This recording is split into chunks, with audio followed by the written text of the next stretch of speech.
အားလုံးပဲမင်္ဂလာပါရှင်ရွှေတဲ့ Audible Channel မှာပြန်လည်ကြိုဆိုပါရစေဒီ Channel မှာက1982ခုကစတင်ထုတ်ဝေခဲ့ပြီးပေဖူးလာမဂဇင်းမှာဖော်ပြခဲ့တဲ့ရတဝတ္ထုတွေကိုဖတ်ကြားတင်ဆက်ပေးနေတာဖြစ်ပါရရှင်ဒီအစီအစဉ်ကိုပတ်စဉ်အင်္ဂါနေ့နဲ့တောက်ချနေတိုင်းမှာနားဆင်နိုင်မှာဖြစ်ပါရရှင်ကျမတို့ရဲ့ရွှေတဲ့ Audible Channel ကို like and subscribe ပေးဖို့လည်းတောင်းဆိုပါရစေရှင်အခုဖတ်ပြမယ့်ဝတ္ထုကအဖတ်104မေလ1990ပေဖူးလာမဂဇင်းမှာဖော်ပြခဲ့ပြီးဆရာခိုင်အေးရေးသားထားတဲ့မိုးခရီကိုတွန်းပစ်ခြင်းဆိုတဲ့ဝတ္ထုကိုဖတ်ကြားတင်ဆက်မှာဖြစ်ပါရရှင်။နားဆင်ခံစားပေးကြပါအောင်ရှင်။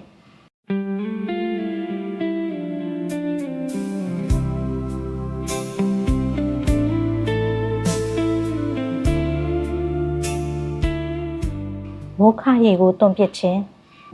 မောင်နဲ့ကျမဒီနေရာမှာပဲလှမ်းခွဲကြပါစို့မောင်ကျမကိုနားလဲပါရဲ့လားကျမကတော့မောင်ကိုနားလဲလိုက်ပါပြီပြန်လဲပြောင်းလဲလာတဲ့နှုံနဲ့စောင့်မျှော်ရင်မောနေရတဲ့ကာလတွေလည်းရှည်ကြခဲ့ပါပြီမောင်မဖြစ်နိုင်တော့တာတွေကိုမျှော်လင့်ပြီးကိုမငြိမ်မနှိမ့်ဆက်ချင်တော့ပါဘူး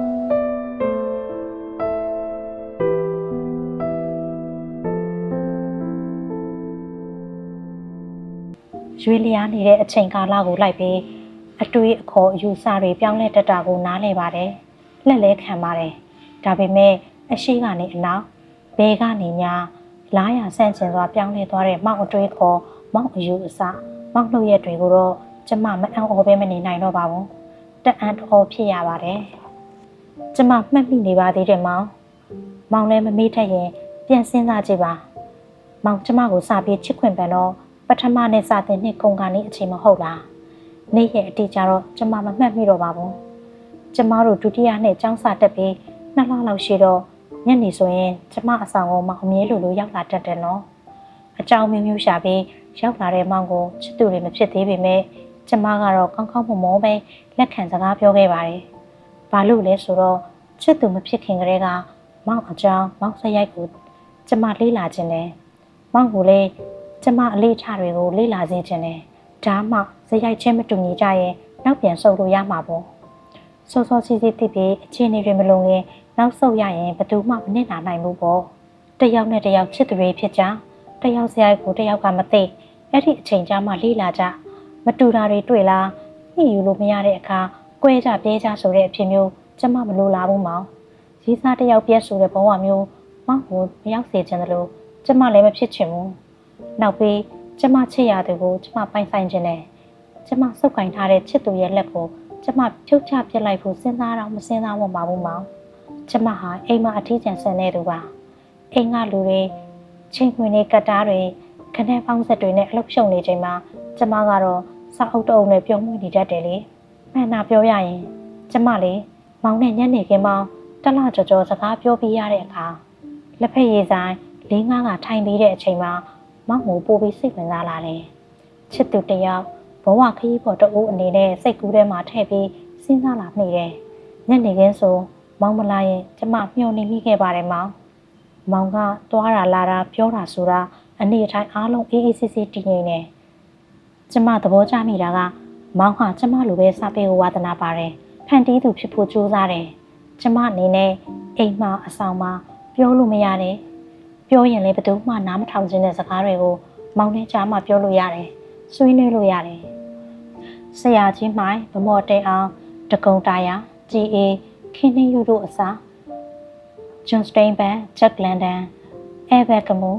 မာဂရက်မစ်ချဲအစုံသူတို့ရဲ့ဝတ္ထုဆောင်မတွေအကြောင်းပြောရင်းခုန်ဆုံးခဲ့ရတဲ့ညနေပေါင်းများစွာကိုကျမမမေ့နိုင်ပါဘူးမောင်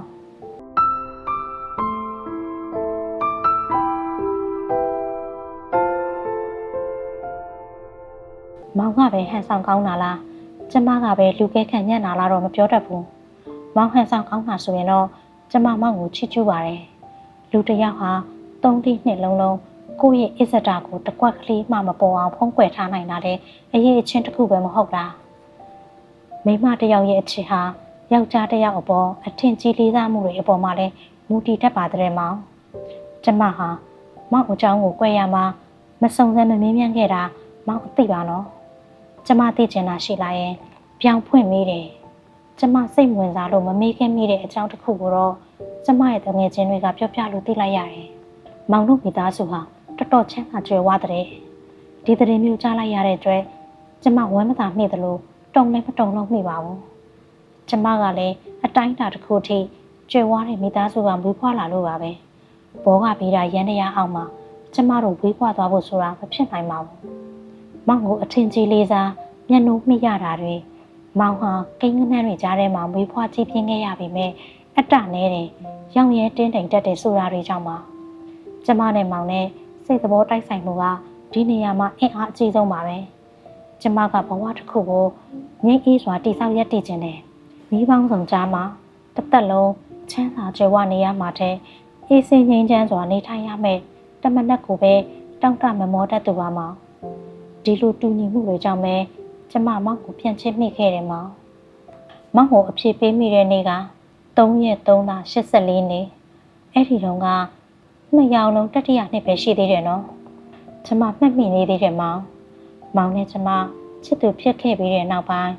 လာပြညတိုင်းအဆောင်ကိုလာပြီးမောင်ဂီတာတီးတဲ့အချိန်ကလေးတွေကိုပေါ့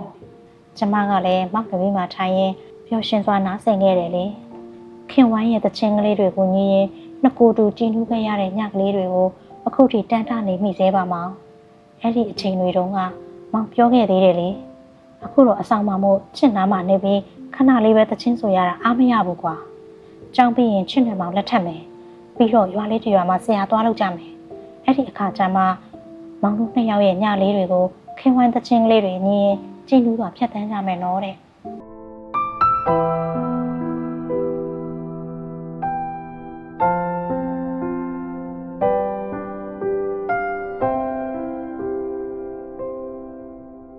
မောင်ပြောခဲ့တဲ့စကားတွေကိုမောင်မေ့သွားပြီလားယင်ကျမယုံကြည်စွာထားခဲ့တဲ့မြုပ်လင်ခြင်းတွေဟာ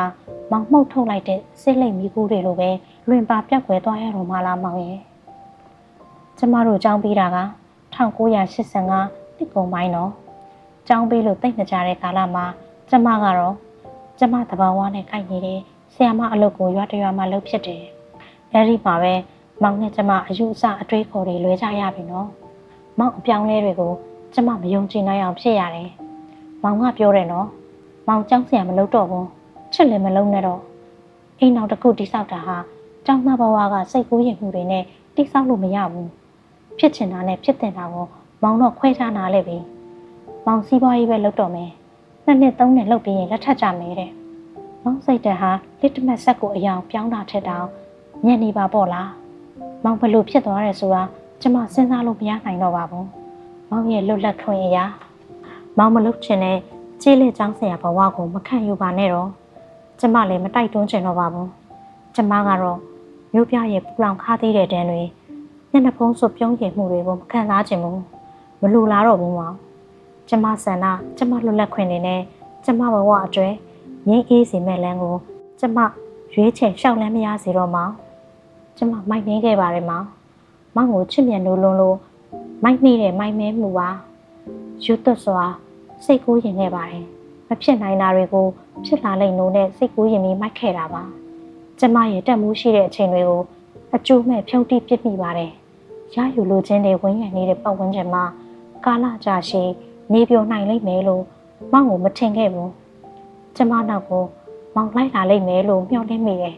လိုက်လာစေခြင်းတယ်ဒီလိုတွေးမိတာစံလာရှိမိတာဟာကျမအတ္တဆန္ဒမဟုတ်နိုင်ပါဘူးနော်ကိုချစ်သူနဲ့မခွဲမခွာအတူနေခြင်းနဲ့ဆန္ဒဟာအတ္တလို့မခေါ်ထွင်နိုင်ဘူးလို့ထင်ပါတယ်မောင်ကျမလေးမောင်လိုက်လာလိမ့်မယ်လို့မနေ့တနေ့ကအထိမျှော်လင့်သေးပါခင်ဝမ်းသချင်းလေးတွေနဲ့ညကိုဖန်တီးနိုင်ကြလိမ့်အောင်မယ်လို့စိတ်ကူးရင်မိသေးပါအဲ့ဒီလိုအချိန်မှာကျမရဲ့တောကတွေကွဲပြောက်သွားမှာပဲလို့တွေးမိပါသေးတယ်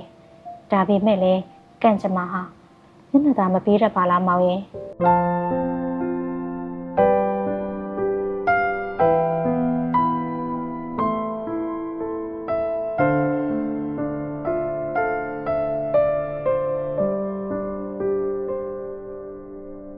ချစ်အလောက်ကထွက်တော့မောင်တို့လက်ထက်ကြစို့ချစ်ရတဲ့လားက6 ပြားတစ်ပဲကိုမက်မောမနေပါနဲ့တော့ချစ်လို့ချင်တာလုပ်ရပြီပဲဒီလောက်ဆိုတော်တော့ဟုတ်လားမောင်တလားရှာလို့ရတဲ့ငွေကချစ်ရလားကတဲ့အစားများစွာတပါတယ်အဲ့ဒီဆီယာမအလုပ်လုပ်ဆရာမလိုပါဘူးအိမ်တော်မှုကိုပဲနိုင်အောင်လုပ်မောင်ကိုပဲပြုစုယူရနော်ချစ်အလုပ်ဆက်လုပ်နေမယ်ဆိုရင်တော့မလွယ်ဘူး မောင်တို့အိမ်အောင်ဒုက္ခကိုခံစားရမှာမဟုတ်ဘူးအိမ်အောင်ဒုက္ခမှမခံစားရရင်မောင်တို့အိမ်အောင်ပြုတ်တာဘာအတိတ်ပဲရှိမှလဲပြောရလိုက်တာမောင်ရင်မောင်မဆက်ကဒီလိုစကားမျိုးထွက်လာလိမ့်မယ်လို့ဘယ်တော့မှကျမမတွေးမိမစင်စားမိပါဘူးငွေကြေးပြည့်စုံမှုဟာကာယဒုက္ခစန္ဒဒုက္ခနှစ်ပါးလုံးဖြစ်ပေါ်စေနိုင်ပါသလားမောင်အိမ်အောင်ဒုက္ခဆိုတာကိုမောင်ဘလို့တွေးထင်ယူဆနေပါသလဲကျမဟာလူသားစစ်ပါစိတ်ရုပ်တရုပ်မဟုတ်ပါမောင်မောင်မြဝန်းအစုံပါအတ္တအမောင်နဲ့ဖုံးလွှမ်းနေပါပြီမျက်မှန်အနက်ကြီးကိုချွတ်လိုက်ပါတော့အဲ့ဒီအခါမောင်ကျမကိုရှင်းတန့်စွာနားလည်လာပါလိမ့်မယ်ကျမဟာဥမတောင်ရေးကိုအလေးထားပြီးဆရာမလုပ်နေတာမဟုတ်ပါဘူးဆရာမတယောက်အနေနဲ့ဆက်လက်ရပ်တည်နေနိုင်ဖို့ထမင်းစားနေသူပါမောင်ဘဝကိုငြိမ်းအေးစွာနေထိုင်ခြင်းလို့ကျမစိတ်ကြိုက်လန်းကိုရှောင်နေတာပါမောင်နဲ့လက်ထပ်ပြီးအတူနေဖို့မောင်ဆန္ဒတွေအချိန်မရွေးဖြည့်ဆည်းပေးနိုင်မှုအတွက်နဲ့တော့အေးချမ်းမှုမြတ်လာတဲ့ကျမရဲ့အလုပ်ကိုမစွန့်ပစ်နိုင်ပါဘူးမောင်တမျက်နှာကိုရှေ့ရှုပြီးကျမရဲ့များစွာသောတားတပည့်လေးတွေရဲ့ကြည်လင်တဲ့အပြစ်ကင်းတဲ့မျက်နှာလေးတွေကိုကြောမခိုက်ရပါဘူးကြောမခိုက်နိုင်ပါဘူးနောက်ပြီးကျမကမိန်းမသားတွေဟာအိမ်နောက်တာဝန်တစ်ခုသာထမ်းဆောင်တဲ့နဲ့အိမ်နောက်တာဝန်နဲ့ပဲအချိန်ကုန်တဲ့နေဆိုတဲ့အနာသက်စီးပေါင်ကြီးကိုလုံးဝမလိုလားသူလက်မခံနိုင်သူပါမောင်ကိုကျမသိချစ်ပါတယ်ကျမရှောက်လန်းနေတဲ့လမ်းမထက်ကိုမောင်ပြေးလိုက်လာလိမ့်မလားလို့ငင်းဆောင်ကြည့်ရင်မောင်နဲ့ကျမဟာပို၍တောင်ဝေးကွာသွားရပါပြီကျမကိုအားငယ်နေမယ်လို့တော့မထင်လိုက်ပါနဲ့မောင်ကျမရဲ့မှန်ကန်တဲ့ဆုံးဖြတ်မှုအတွက်ရဲဝံစွာရက်တည်ရှောက်လန်းနိုင်တဲ့တတိကျမမှာရှိပါတယ်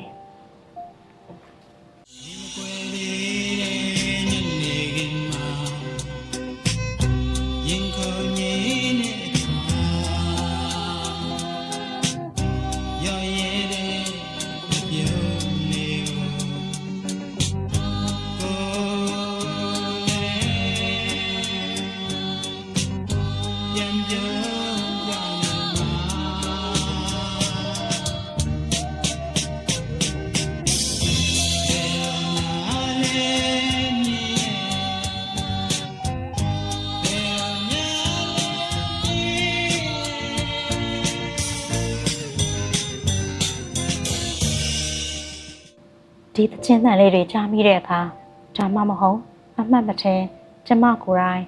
နှင်းကိုစိုးညှိမိတဲ့အခါများမှာတော့မောင်ကိုကျမတန်တနေမိအောင်ပါမောင်ရဲ့အတ္တတွေပါလျက်သွားနိုင်ပါစေလို့ဆုတောင်းပေးနေမိအောင်ပါရယူပိုင်ဆိုင်လိုတဲ့အတ္တတွေများလာလေဘဝဟာပူလောင်လေးပါပဲနော်ပေးဆက်ခြင်းတွေနဲ့ဘဝကိုတိဆောက်ရှင်သန်နေထိုင်ရခြင်းဟာလွန်စွာမှားပဲငြိမ်းချမ်းအေးမြလာပါတယ်ခဏန်းပေါင်းဆက်တွေကိုနှိပ်ရတာဟာလက်ညောင်းတာထဲဥနှောက်ကိုပို့ပြီးပင်ပန်းနှွမ်းချစေတတ်ပါတဲ့မောင်